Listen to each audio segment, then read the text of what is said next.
The Chandelier. The year my mother and father were wed, my father bought his wife a very beautiful baccarat chandelier. It weighed 1 ton and hung down 2 entire flights of stairs. Because it was so large, my father searched high and low for a home that could accommodate it. He chose a very old palatial home in the Welsh countryside. The mansion was 6 stories tall, and in the middle of the home was a tall, spiraled atrium with a glass ceiling. The stairs wrapped around the walls of the spire, encircling the great chandelier at the top. As far back as I can remember, I would spend my days lying underneath the cascading crystals far above, and watching the twinkling prisms catch the sunlight and cast vibrant, breathing rainbows across the walls. My mother would smile at me and giggle to my father behind her hands. I was a romantic, she said, a dreamer. Father would smile knowingly, but never bother to glance my way. He only had eyes for my mother, at least until my brother George came along. But I wasn't a dreamer, no. I fought sleep with every breath. I much preferred to spend my evenings dancing in the star fields that twinkled in the spire on clear nights. If moonlight shone into the great atrium, it was transformed by the baccarat into a million shimmering, glittering tiny stars.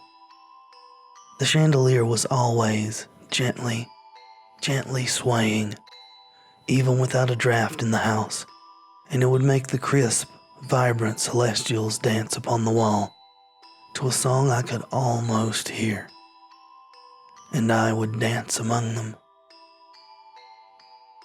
One day I awoke from an afternoon nap to the sharp sound of a protesting metal groan. I arrived at the banister just in time to see the baccarat's metal supports snap in two. The chandelier fell half a story until it was brought to a violent and abrupt halt by its last remaining support, a thick nylon rope.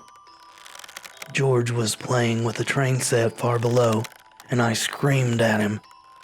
He looked up at me for just a moment, and then he was obscured from my view as the nylon snapped, and the chandelier went crashing down 5 stories to the first floor, where my mother had thrown herself protectively over George.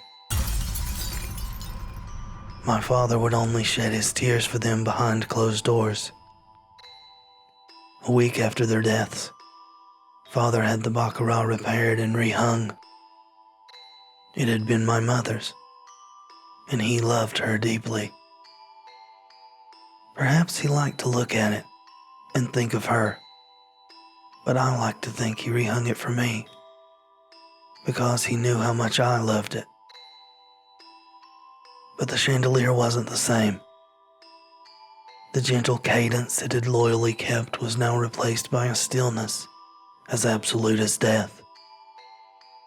The rainbows were dull, almost colorless, and the dancing stars that had once glittered upon the walls at night were absent, and the spiraled atrium remained as dark as the heart of an onyx. I still spend my days and nights lying on the floor, looking up at the chandelier and hoping its magic will return to me. Some days I can almost see the vibrant colors and speckled starlight. Most days, I see nothing at all. But nothing at all is better than the nightmare that peeks through the veil sometimes, cruel and uninvited. Sometimes I can feel the cold and the hunger and the pain in my chest. Sometimes the dark nights and dull days make sense. Sometimes I can see the chandelier for what it really is, because sometimes I remember that it wasn't the baccarat that my father hung at the top of the atrium that day. It was himself.